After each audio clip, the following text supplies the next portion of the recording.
It's Jacob Martinez.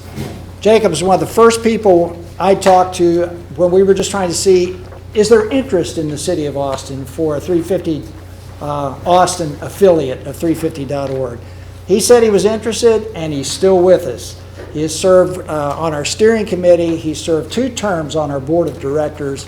And Jacob, really appreciate all that you've done. I'd like to have you introduce our main speaker for the evening. Great, thank you.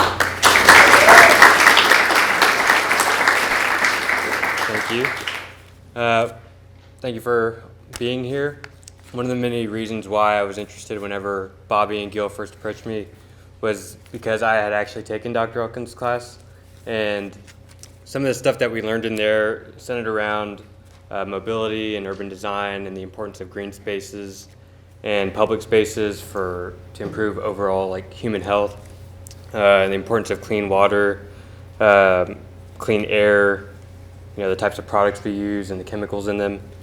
And so whenever the issue of climate change really at least in my world became more prominent, I was really motivated and excited to be part of that. So today we have Dr. Elkins here, who's going to, Dr. Elkins, just a little bit about you. You studied at Middlebury College, Oxford University, and UC Berkeley. She's a mother of 3 boys and is an active member of the local community. In addition to teaching students at UT, she's the chair of Eanes ISD Indoor Environmental Health Task Force and an Allergy Task Force, and is a board member of the Children's Environmental Health Institute. Today she'll be talking with us about energy production and the impacts on human health that it has. So without further ado.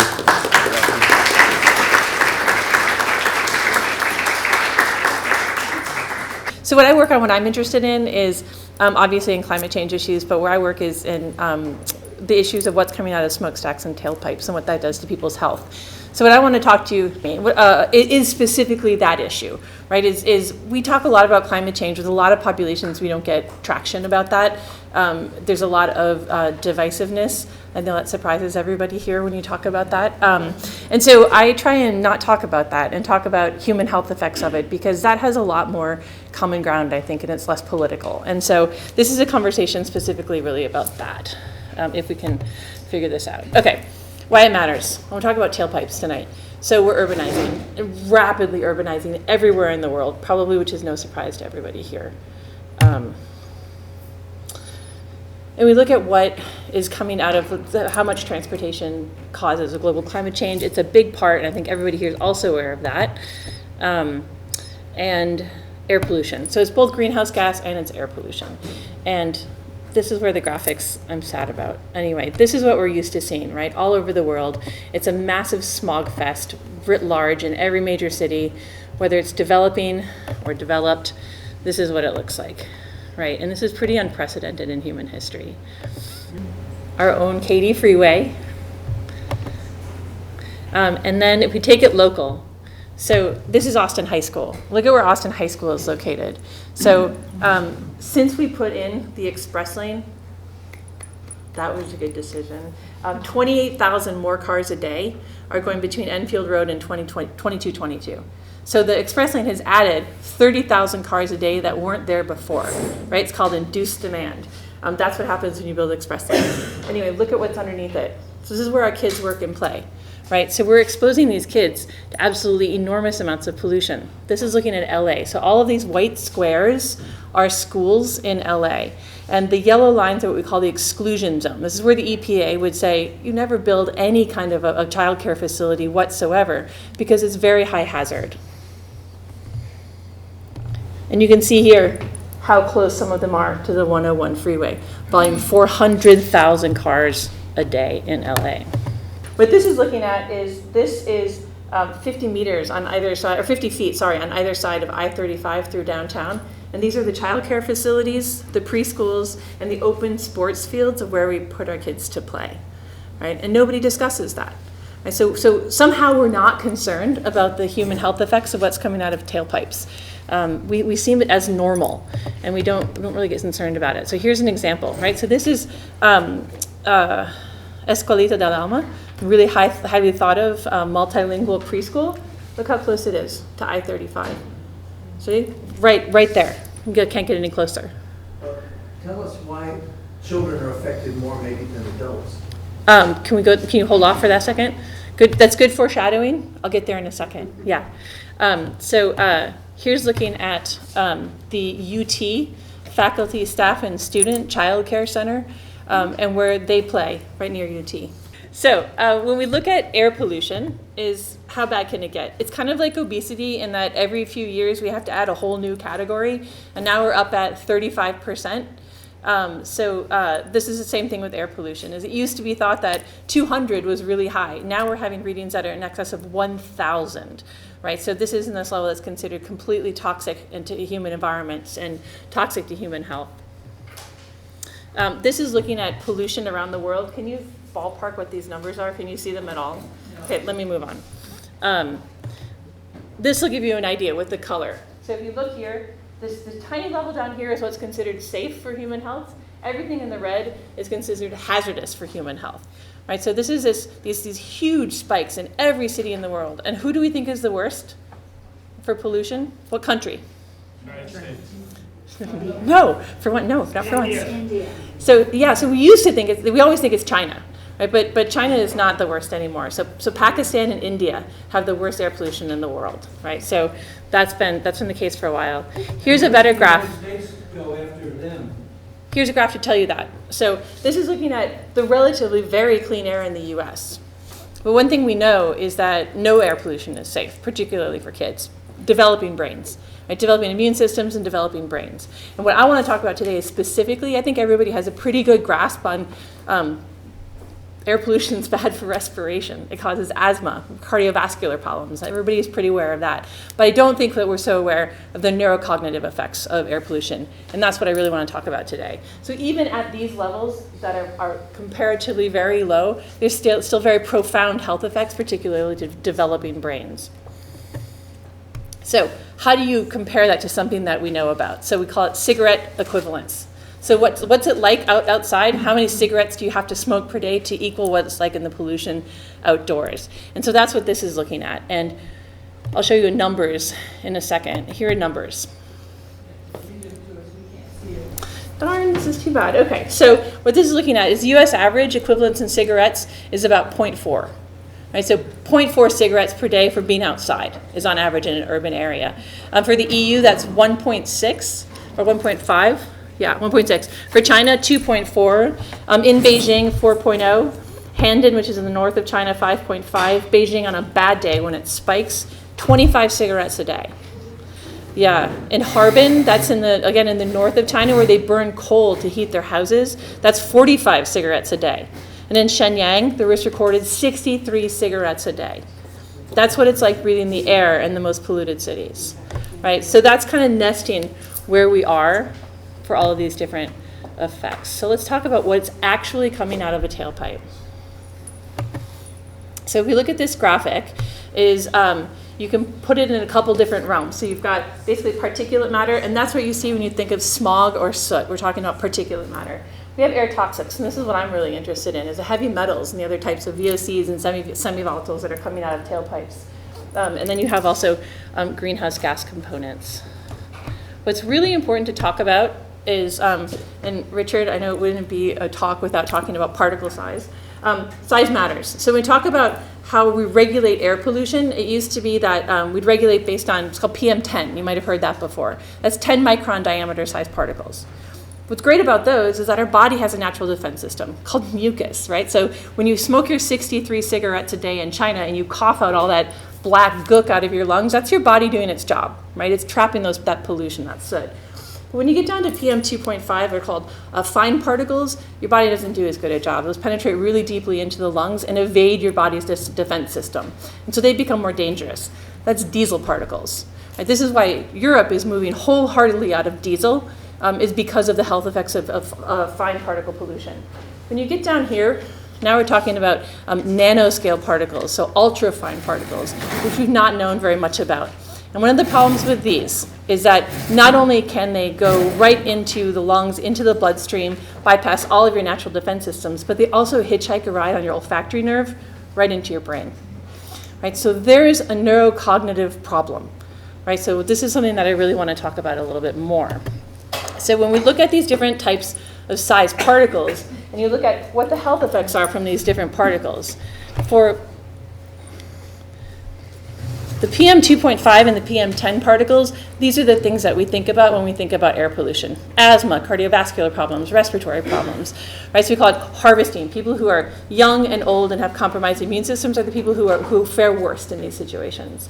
But when we look at the ultrafine particles, it's a very different suite of health effects that are not nearly as well understood. And so much new research on the effects of tailpipe and smokestack pollution is looking at ultrafine particles and this suite of health effects. So we're looking at basically like central nervous system damage, issues with birth weight, some respiratory issues for sure, cardiovascular, as well as carcinogenic effects in cancer. So I'm going to skip past that. So I was going to ask you a math problem, but I won't. The issue with tiny scale particles and nanoscale particles is one of surface area. So if you have a Rubik's Cube here and you look at the 54 sides of the Rubik's Cube, right? So you break that into a whole bunch of little particles and imagine doing this again. So when you break it down, you have all of these reactive surfaces. So if you continue breaking this down again and again and again, now you're talking about ultrafine particle sizes. With so many reactive surfaces, it acts completely different than a particle that would be larger.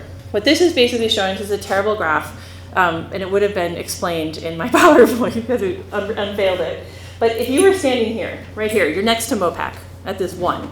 That's exactly where MOPAC is. And you're looking at how long it takes for different particle sizes to dissipate. So what's a safe level to live near a freeway? This is what this is telling you. So how many meters away before these different things that are coming out of tailpipes, these gases and chemicals, dissipate? Some of them have absolutely no gradient, which means that they last for a really long time. They're lightweight, they disperse, right? And these are heavier and tend to sink down faster. And so it gives us an idea about what our safe distance is from where we live on a highway or a heavily trafficked roadway. So moving to the health effects. So that was in feet or not? In meters. Meters. Yeah. So if we turn to looking at health effects. So I want to talk about some of these, the first one being birth weight. So what this is basically showing is that this is a robust finding. Study after study with different populations in different countries with different sample sizes and different study metrics finds the same thing. There's a pretty significant and robust birth weight effect when it comes to air pollution. So kids who are exposed in utero to air pollution tend to be born earlier and tend to be born smaller, right? And this is something that is a universal finding. If we look specifically at one component of what's coming out of tailpipes, black carbon, this is soot. This is the incomplete combustion byproduct of anything that is being burned that has carbon. And many places, forest fires, industrial burning, municipal waste, that's all creating black carbon, but we're talking specifically about what's coming out of tailpipes and what kids are being exposed to. And we're looking at about 25% of the world's black carbon comes out of tailpipes. So if we look at the effect of black carbon, your reference group is here, so it's normed to basically 0. And if we look at kids who are prenatally exposed to black carbon, when we test them later in life, and this is being tested at age 7, you're seeing a decline between 7.5 and 4 IQ points on different metrics, right? And so when you look at these studies, you have to consider that the researchers are taking into account everything you can measure. They're taking into account socioeconomic status, education, the lead exposure, they do blood metrics, etc. I mean, like they're trying to account for all of that stuff and saying, even still, you're still seeing these big drops in IQ for kids who are prenatally exposed to black carbon. And if you compare that, here's another battle. So this is the second model. Don't look at this one yet, that was supposed to pop up. You're looking at, again, exposure to black carbon and different metrics of intelligence tests for kids at age 7. And these kids are aged between 7 and 10. And you can see, again, decrements in IQ between 2 and 4 for kids who are prenatally exposed to black carbon. And if you think about the other neurotoxicants, we went so far as to take lead out of gasoline for the same IQ drop. We've taken a big stand on women smoking when they're pregnant for the same reason. But we don't do much about what's coming out of tailpipes. And magnitude is the same.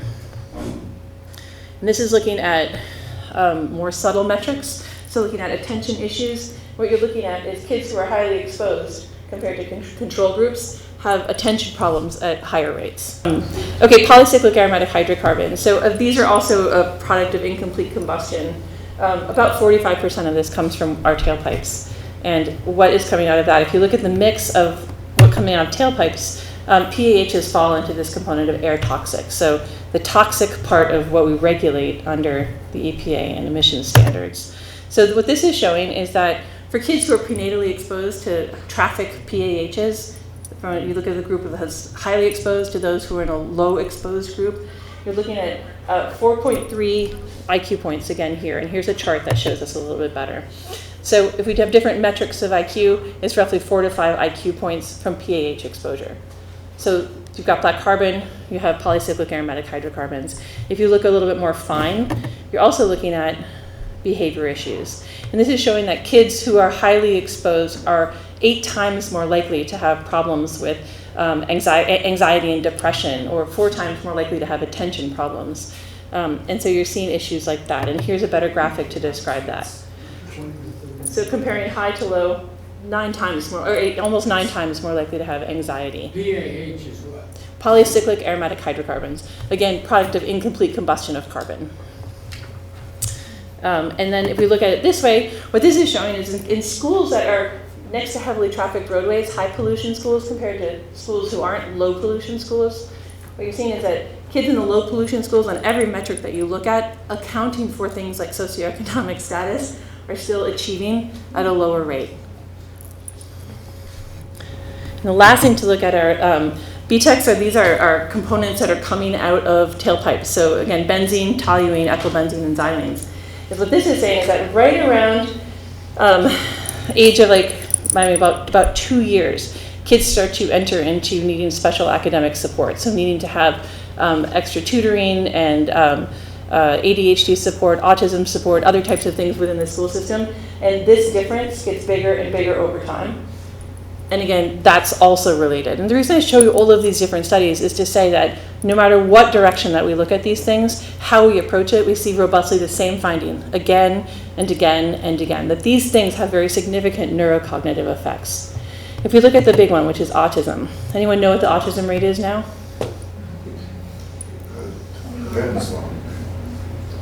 So the average? What was it, 1.50, something? So 1 in 64 average, but again, it's boys and girls. I think it's about 43 boys now is being born with autism. So this is a big one, right? And so this is something that it's really important to look at. And one of the things that we see is that you can almost draw a linear gradient of risk for your risk of having a baby with autism based on how close you live to a heavily trafficked roadway. So this is something that's a very tremendous concern. Another way of looking at another study was looking at kids who were 300 meters or less to a freeway were 86% more likely to develop autism than kids who are 300 meters or further away. Right? So these are small sample sizes. They are not conclusive, but they are concerning. And if we look at specific chemicals, and again, these are all in this air toxics components of what's coming out of tailpipes, you can see a gradient of risk with respect to getting autism for being exposed to these chemicals. And then if we look at for the life course of what happens with neurocognition is what this basically shows is exposure over time to pollution is also linked with later in life dementia. And you can look at what these risk levels are based on how close you have been living to a heavily trafficked roadway. And this is looking at exposure. So you're looking at 1 day, 7 day, 30 day, 90 day exposure to heavily high air pollution from roadways, 1 year, 2 year, 3 year. And you're looking at a steady decline in verbal and math scores, but particularly verbal scores over time with respect to exposure to this air pollution. So it is not just children who've been affected, but it's people being affected all over the life course. So how safe is it to live near Mopac? How safe is it for the populations of Austin that we built an express lane for 30,000 more cars to drive right through the middle of our city? How about the expansion plans that are being put into our I-35? right? Is that a good idea? I-35, I think, has 300,000 cars and trucks every day going right through the middle of where we live and work. So what Google Streetcars is doing is they entered into a big data project with some engineers at the University of Texas, and they're doing what's called hyperlocal pollution mapping, because we want to know how bad it is on every street, right? Does it really matter if you're walking or running along Guadalupe when you're going to class? So Google Maps is trying to figure that out. They have these cars going around with local air pollution monitoring to get mobile monitoring, which we've never done before. We've only had stationary monitoring. And here's one of the things they're finding out. If you've been to the Bay Area, who's been to East Bay, the Oakland area? All right, so 580 is up at the base of the hills, and this is the wealthy part of the East Bay. And this is Interstate 880, which goes through the port area, and it's right along the water, right? And so where the ship channel is, et cetera.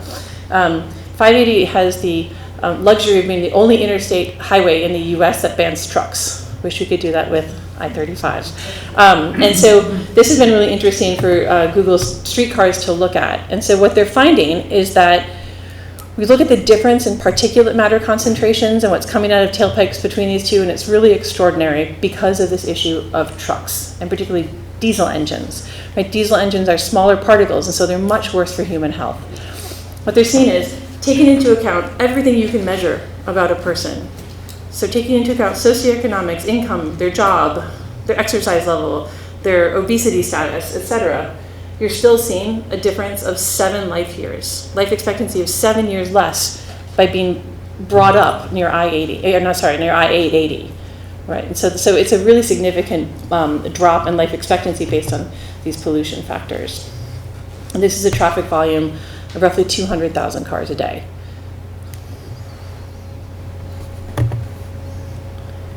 Well, what are the costs? So there's some really interesting new papers that have come out in the last year trying to ballpark this, and mainly for political reasons, to say, hey folks, we have a really big problem. Like, these are things that are going under the radar but are really important.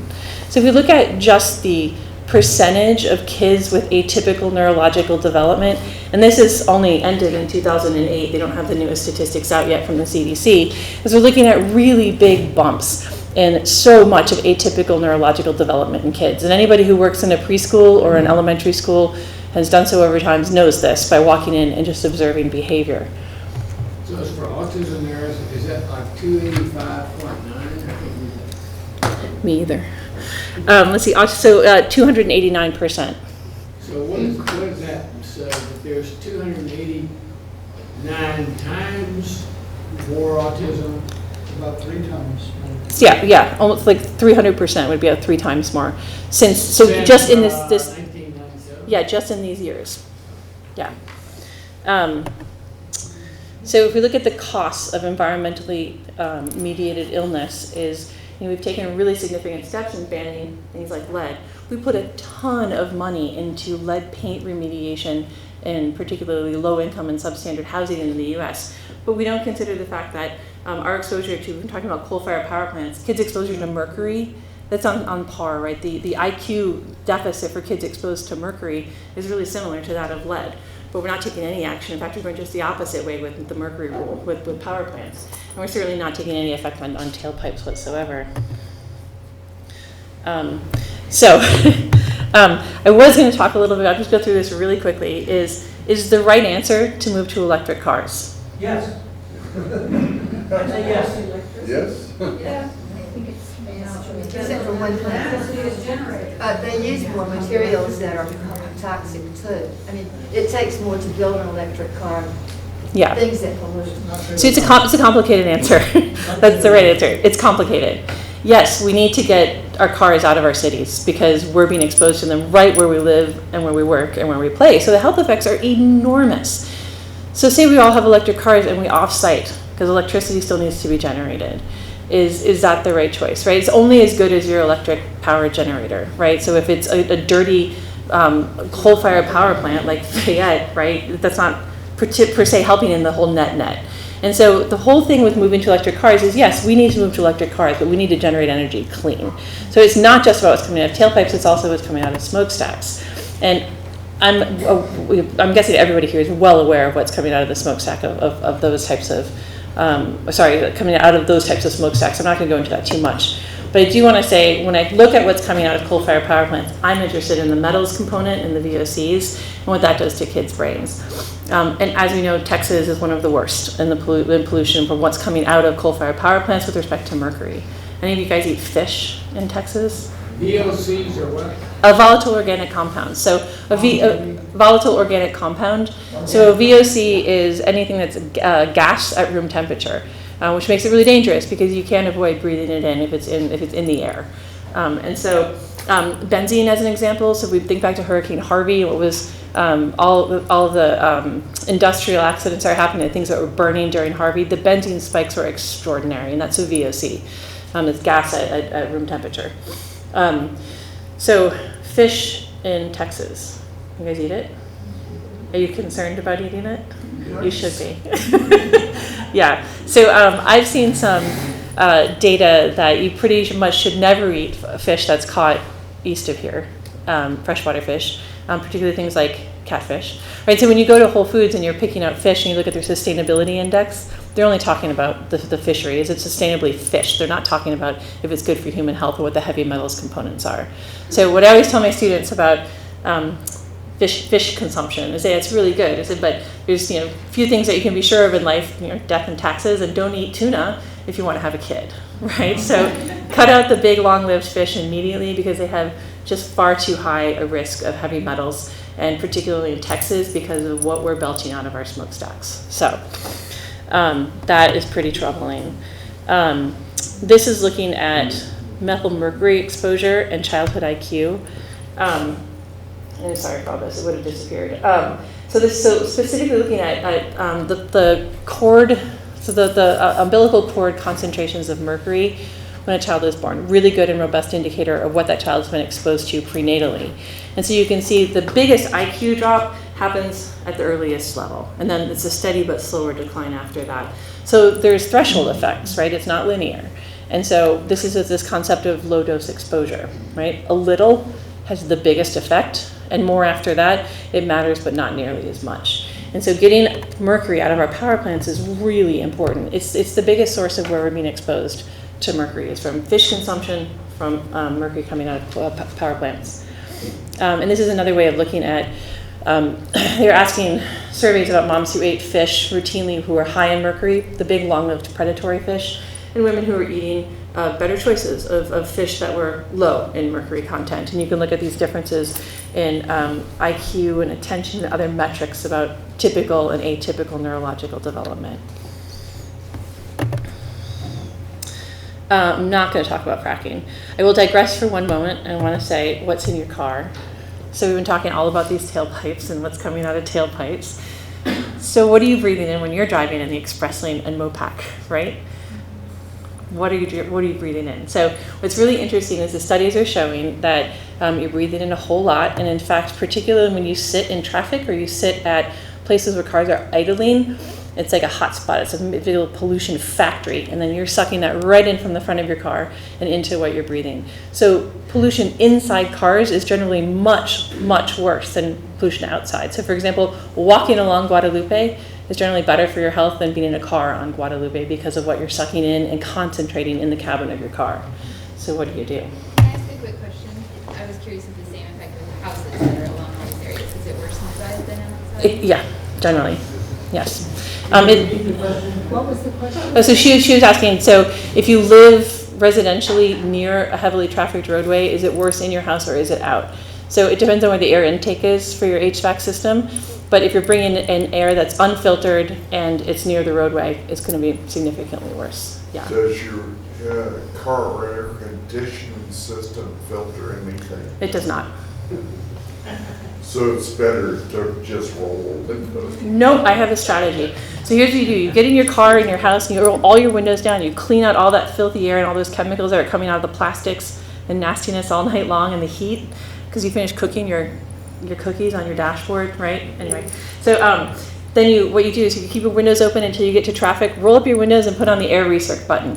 When you put on the air recirc button, it really works, right? You're not sucking air in from the front of your car anymore and breathing that stuff in, right? So that works. Can you repeat that? What is it? The little air recirc button. But I mean, so you have the windows down? Windows down when you're in places where there isn't much pollution. Air recirc button and windows up when you're in a place. Like just a lot of cars say Air Max or something. So actually, I do have a slide somewhere. So I don't have any more slides here that I was going to show, and I don't think I have this one.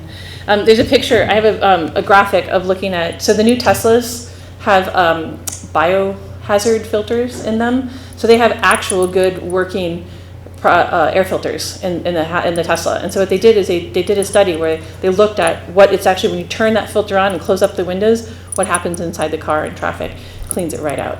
So it really works. So should we have electric cars? I think we need a subsidy program for us all to have Teslas so that we can have air filters, right? Yeah. Anyway, so did anyone read the news about, I have a couple minutes, right? Okay. This morning, or it was yesterday, I think in the New York Times had an article about air pollution benefits. Anyone read this? Right, so the whole thing about how we regulate, and we're talking about tailpipe pollution, is it's a bit of a shell game. Costs are really easy to measure. So we say, okay, we've got the MATS rule on mercury pollution, mercury and air toxics out of what's coming out of coal-fired power plants. We know how much that costs. To reduce the mercury and to recapture it, we need to put scrubbers on top of the smokestacks, and we know how much that technology costs. Easy to measure. What are the benefits? That's harder, right? So that depends on what you decide to include. And what the Trump administration is doing right now is they are making an end game around this, an end run, and they're saying, we're not going to have what are called added benefits. We're only going to people who are direct beneficiaries. And in this case, with the mercury rule, it's the children of anglers. That's all you can now count as beneficiaries. Children of anglers, fishermen. You can't actually count the kids who live near the Fayette power plant. They don't count anymore. What does the children of anglers have to do with eating the fish? It's arbitrary. It's arbitrary. So this is one of the things that I think it was the first Bush administration, this is a while ago, who had a very good environmental regulation considering. What they did with they're going to pass an air pollution, major air pollution amendment to the Clean Air Act in New York City. And they were looking at, well, the big problem is kids in Harlem have asthma. I think it was like 27% of kids in Harlem have asthma. I mean, it's completely out of proportion to the population. So we're going to pass a law that makes it cleaner. We're going to clean up the air. And so how do we value that? What are the benefits to this? And so they did this analysis that basically said, well, kid having asthma, I mean, there's some direct medical cost, but we can measure that. But they're just out of school a day. How do you value that? I'm like, it doesn't really have a value. So I think we'll say it's the lost wage for the parent who stays at home. But in Harlem, 70% of the people who are parents, mothers, stay home. That's nothing. That's zero. It's not worth doing the air pollution regulation, right? So it's how you cost it. And so what they're doing now with respect to the benefits of of clean air, and what we're talking about here at tailpipes, is a proposed amendment. Is they say, well, when it comes to particulate matter, I think the level, I'm not positive about this, is 12 micrograms per cubic meter is considered protective of human health. It doesn't mean it's safe. It means that given the costs and benefits that we're weighing, it's good enough for what it would cost to do better, right? So that's protective of human health. It's at 12 micrograms. And so what they're saying is, the health benefits of reducing air pollution down to 10 and 8 and 4 are really extraordinary. But the industry has said, that doesn't make sense to regulate those because that's safe. So you can't count those anymore, right? So those don't count as a value. That's like saying, we set the speed limit at 65. Why is it not at 90? Why don't we have 90 miles an hour? It's dangerous, right? The mortality effects of accidents at that level are extraordinary. So the 65 gets us where we need to go efficiently, but it's still protective of human health, right? So it's that balancing act. That's why we have a 65 mile an hour speed limit, among other reasons, but that's one of the reasons. So basically what they're saying is a 55 mile an hour accident doesn't count. Can't count that because that's safe. So what they've done is they've gotten rid of every health benefit from pollution reduction that's below that 12 micrograms per cubic meter. So the more pollution you have, the more jobs will be created in the healthcare industry. So it's a jobs program. In many ways, so that is part of GDP, right? It double counts pollution injury. There was some regulation that was passed where they said it's gonna cost 1,000 lives, recently, it's gonna cost 1,000 lives a year, but that's the cost that we're willing to. And I was so flummoxed that the administration would announce, this is going to cost 1,000 lives a year, and that's what we're willing to, I mean, can you comment on that? I'm sure you know more about that than. So, it's complicated because since we passed, for example, that used to be the Toxic Substances Control Act, TSCA, has now moved, it's shifted. So we're in a bit of a shift between how the EPA values things. But in general, if you're going to do any kind of a law, it has to be what's called a cost-benefit test. And so you weigh what's the cost of the policy versus the benefit of lives saved. Right? So it's like this idea of a statistical value of life. So you're allowed to have 15 parts per billion of lead in drinking water. Do you want your kid drinking 15 parts per billion of lead? No, I don't want that. But to get it lower than that costs so much that we're willing to accept certain amounts of harvesting and death rates and ill health based on that 15 parts per billion. That's explicitly what they're saying. And that's been done throughout time. So that's just how the decision is made. It is unpalatable, but it is what's done. Yeah. So. Anyway, that's what I was talking about today. Do you have other? I just had a question about whenever, there might be 15 parts per billion of lead in the water out of the faucet water, and many people don't even trust faucet water, at least in my experience. People close to me just rely on bottled water. Is there any added benefit to drinking bottled water over faucet It depends water? on what your other source is, right? So I think I'd prefer bottled water rather than like just Town Lake. But is bottled water safer? Not bad. Isn't it just from the tap somewhere else? So bottled water is less regulated than tap water. And so you have no idea what you're getting. It could be, some companies just take it right out of the tap and bottle it and ship it off. And others, take it right out of the source in Fiji and send it on tanker ships. And What about distilled water?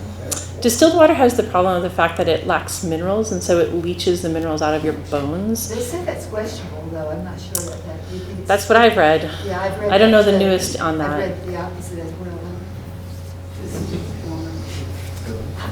What about alcohol?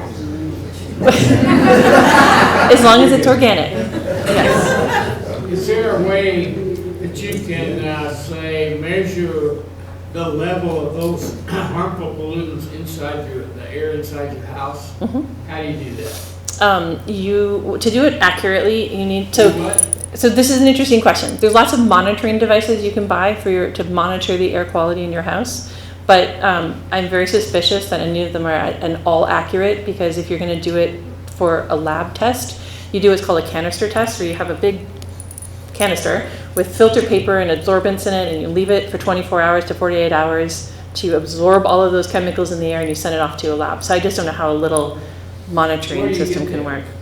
There are companies like Pine Environmental in town can rent them to you, and you can do the test if you're interested in your own home. In Austin? Mm-hmm. You know the name of one of them? Yeah, it's called Pine Environmental. Pine, like pine tree. Yeah. Oh, sorry, Richard. So, Jules, this is bad news. This is a whole lot of bad news. There's a lot of us, are surrounded by highways and things. Yes. So I'm waiting for the good news, Jules. I'm waiting for you to bring this back to the congregation here for a amen and an amen. And I'm wondering if closing down the Fayette coal plant, like we've been talking about, which you can get a shirt over there and a bumper sticker for, and a petition to take home, if that would be helpful, A, and B, replacing that plant with wind and solar and other things that there's a lineup at ERCOT right now to do. So it isn't like we are wishing for them, they're waiting there to be approved. And furthermore, if, as you brought up, it's the source of the electricity that counts. If we close down Fayette, if we bring up healthy power plants, clean air power plants, then we went to electric cars. Tell us how that might change things. So it's complicated, right? Here's the hope, which is that everyone in this room is here. And this is, I think that we've gotten to a really low point, and I think people are really angry and running scared. And so that generates community, and community is what you need to really address these issues. I'm really encouraged with my students over the last decade or so, My students are entering my classroom and they are vocal and they are angry and they are talking about it. And I've never seen something like that before. And so I have a ton of hope because of that. So I think that's really good. With respect to how we solve this issue, yes, closing Fayette is incredibly important. It's one step in a really important trajectory. There's no place for coal. What do we switch to, however, is it's not just about what we switch to with our energy sources. We have a whole lot of things that need to happen. If we just take the lens and look at Austin, Austin is doing a lot of it, not all of it right. But part of it is reducing why we need energy in the first place, right? So we have a really aggressive green building program in Austin that's doing a really good job at addressing how much energy we use in the first place. And that's been amazing. And so we're sealing up. I mean, buildings are the biggest source of electricity use. And so if we can clean up our electricity use in our buildings, we're going a long way to not needing electricity in the first place. Decentralizing, right? So getting solar panels on every building is a good step towards that. I mean, yes, I know you have a point that we have batteries and you have solar plants and you have to create those things. Nothing's perfect, right? Big movement towards a circular economy. That's a big push now, is trying to figure out how do we do cradle to cradle with the products that we make. Let's talk to Amazon about packaging. And shifts in technology are really important, and there's some really exciting shifts in transportation that people are fighting all over the place for what's going to be the next mode of clean and green transportation, and that's pretty neat. Like, as an example, go ahead.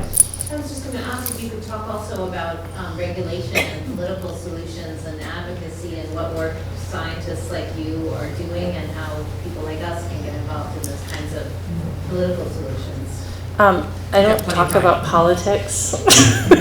I'm not a politician, and politics makes me feel a little unhappy. Let's put it that way. It just seems like without regulation, which demands political solutions, the industry just keeps not worrying about effects on human health or the climate. Well, I'll tell you a good story. Is we're seeing glimmers. Here's a good story. Anyone familiar with glyphosate?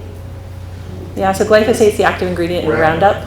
Yeah, and Bayer, who bought Monsanto, is now running scared, and their share prices are plummeting because one groundskeeper won a big lawsuit against Monsanto for causing his cancer from Roundup. And now there's thousands and thousands and thousands of people who are lining up for class action lawsuits against Bayer Monsanto. A couple just won a couple of days ago, a $2 billion award. Which will no doubt be reduced. Same lawyers, yeah. But still, but the point is there are places where this kind of thing is getting traction. Look what's happened in the food industry, right? Movies like Food Inc. and you name them are just everywhere. And the consciousness of what we're eating and what we're being sold with our food supply is changing the food supply, right? Across the board. And so I think it's a groundswell of movement and awareness. And I think one of the things I enjoy talking to you about is not climate change, because climate change hits a wall right now. But talking about other ways to talk about it, right? So what are the issues? Well, we can talk about glyphosate. That's bad. We can talk about all these other things that have human health effects and how to talk to people without making people angry until people actually listen. Many, many people have children who have atypical development. It's almost less common to find someone who doesn't in a family. That gets traction. And these things, we don't know what the causes of autism are, but we sure know for a fact that it's triggered environmentally, right? It's not, even among identical twins, the concordance rate is something between 40 and 75%. And so there's something else triggering it, right? The idea that that genes load the gun and environment pulls the trigger. And so talking about these chemicals, which are all linked to atypical neurological development in kids, and saying, wait, we got to get the cars. We got to get the cars, gas-powered cars, out of our lives, and then we don't have to switch it to mercury, because mercury is causing it too, right? So it's a different way of talking about it. Do you know about Texetra? Dale, would you tell her about Texetra and the rest of the group? It's our statewide organization to electrify the transportation network, and we have Peterbilt and Mack trucks and a lot of car manufacturers, as well as utilities, not just in Texas but outside of Texas, that are really concerned about, and not because of the environment, it's because they can save billions of dollars by getting off of fossil fuels. And of course, now we know that the banks are looking at stranded assets, and they're getting nervous. And that's another good sign. So please, if you have Chase or Citibank, please go to a credit union and not keep telling the fossil fuel banks that they can keep spending money to subsidize fossil fuels. Thank you. That's really encouraging. Can you help us measure the pollution that's occurring now around there and document it? No, I can't. I can help you find people who can. I can't take, no. My bandwidth, it's a good week when I shower. There's not happening in my life right now. I can help you find people who can. Thank you.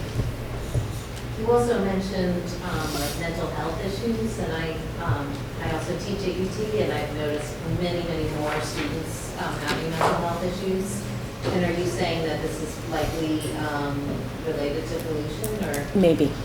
There's incipient evidence suggesting that there may be links, but it's new. Did you want to finish your draft? No, that was it. Okay. And just to review, you said cost is always versus every, like, could you repeat that? Sure. So the EPA, when it's making regulatory decisions, has to do a cost-benefit test.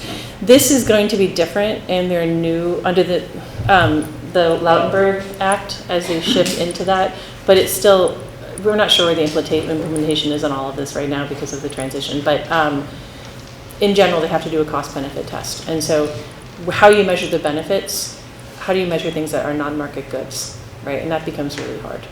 And so there's, economists have all sorts of ways to figure out how you value non-market goods, but they're all speculative. I mean, they're very good at what they do, but they're not necessarily accurate. So. Do you know if Google does mobile testers? If Google like has some sort of program that cities or metropolitan planning organizations can apply to? Or? At this point, no. They've expanded. They've been in Oakland, is where they did their first modeling. They're in Houston now. That's where their next project is. And they're also one more city. Pittsburgh? I'm not sure. I don't think there's something you can apply to at this point. That was a great work on the presentation. Thank you. I mean, our housing strategy is now to put all the housing on the traffic rhythm. So Yes. Yes. Mm-hmm. It's very concerning. And you think about where we put our schools and our daycares, right? It's where land is cheap. So is there any correlation at all between these chemicals and trees and greenery and soil to help clean the air at all? And the cities become more and more cement.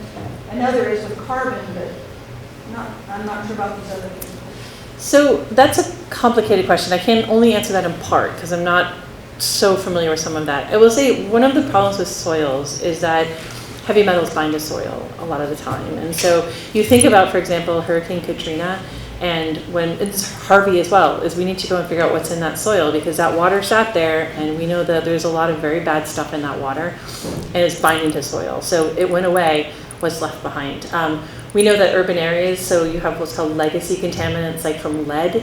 So we have in Austin as an example, an urban gardening movement. That's amazing, but what's in the soil? And a lot of leafy green and certain other plants, it's not just leafy greens, you have to look, but preferentially uptake metals. And so it is a strategy to clean the soil, but then you probably shouldn't be consuming those plants. So you have to be concerned about what's in the soil because they stick around for a very long time. And it's very, very expensive to clean, if not impossible.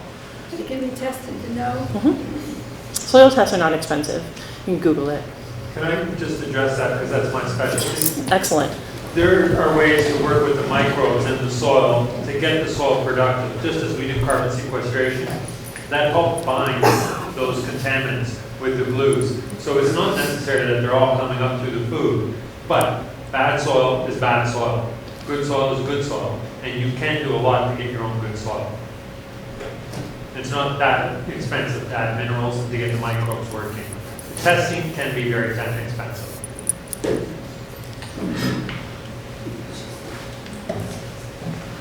Do we have a show of hands of those that already drive plug-in or hybrid vehicles? Or ride a bike. Ride a bike. Walk. Run.